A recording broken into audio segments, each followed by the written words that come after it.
Good morning, everybody, and to echo Ruth's welcome, we're delighted that so many of you have come from so far, and even the people who have not come from very far, we're very delighted that you have come too.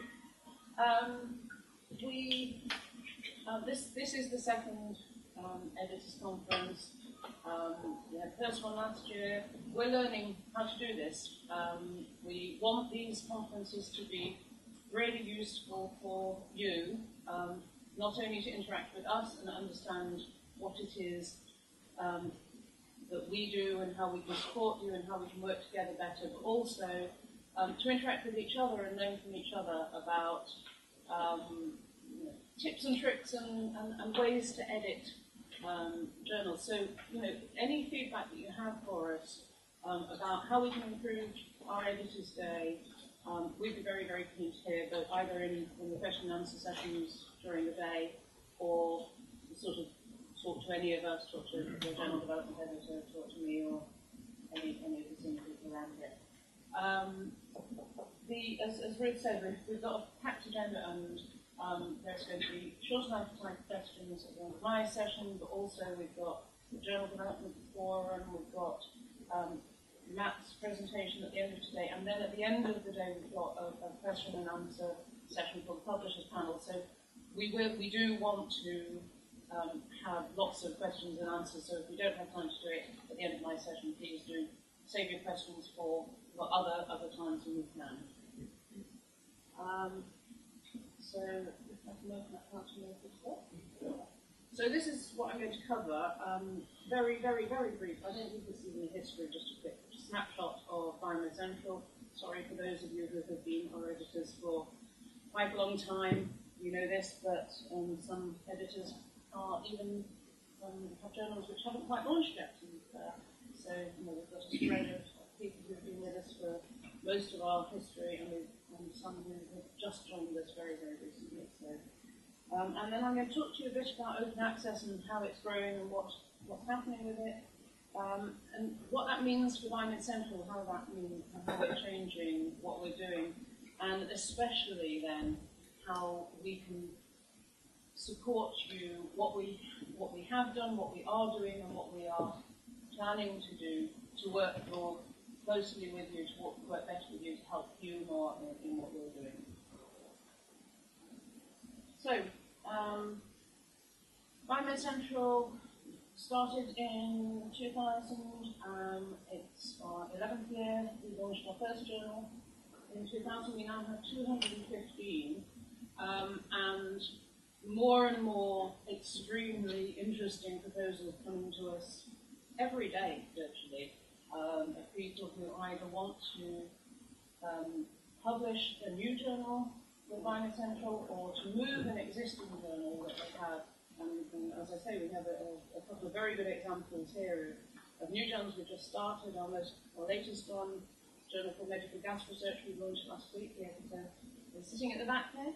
And the Irish Veterinary Journal, Mike Doherty's moved a very old and established veterinary journal to us, which launched a couple of months ago.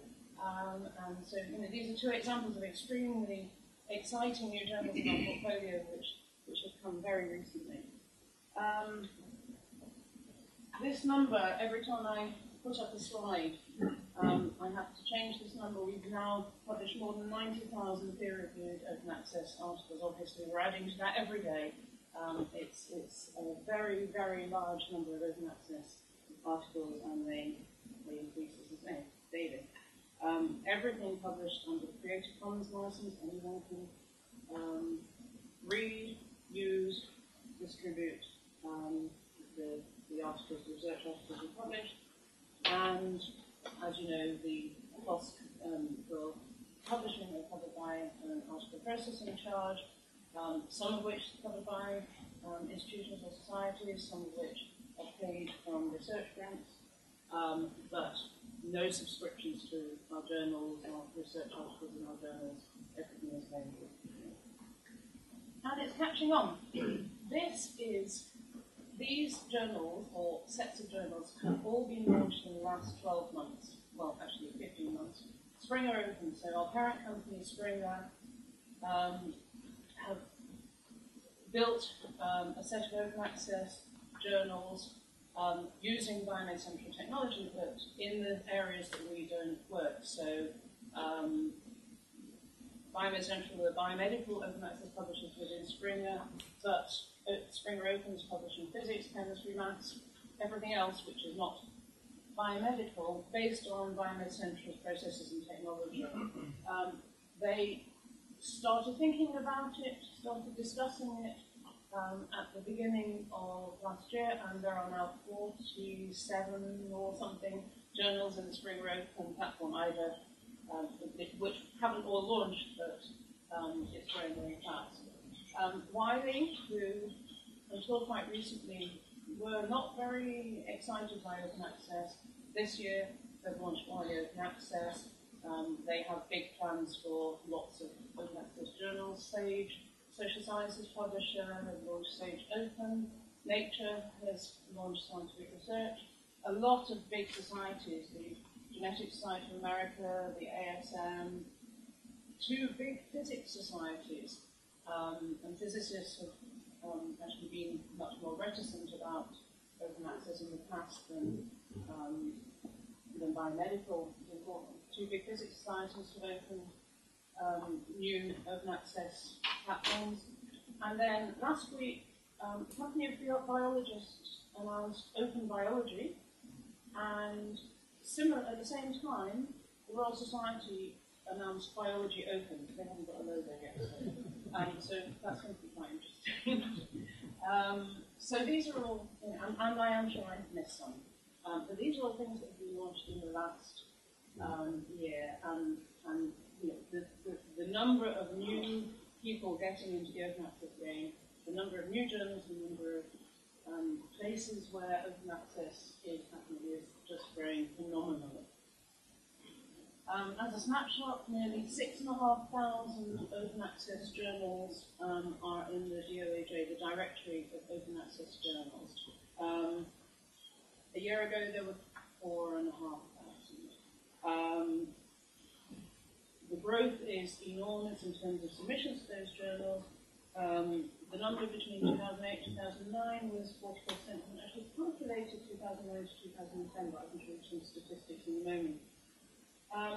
But interestingly, and we have a representative from Thomson Reuters who will probably give us a better number on this, but there are over 1,000 open access journals indexed by Thomson Reuters, and one of the things that was holding back the development of open access originally was the fact that there were no impact factors, that it takes 4 or 5 years for a journal to get an impact factor, and all the open access journals were less than 10 years old. So to start with, it was hard because the journals didn't have impact factors. Now there are more and more open access journals with impact factors, and that's increasing the rush of papers to those open access journals.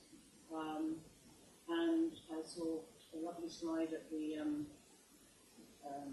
at a conference about open access earlier in the year, which showed that in all of the disciplines, not just in biomedicine, there are journals which have very high impact factors in every single discipline already. So, open access is really becoming pretty mainstream.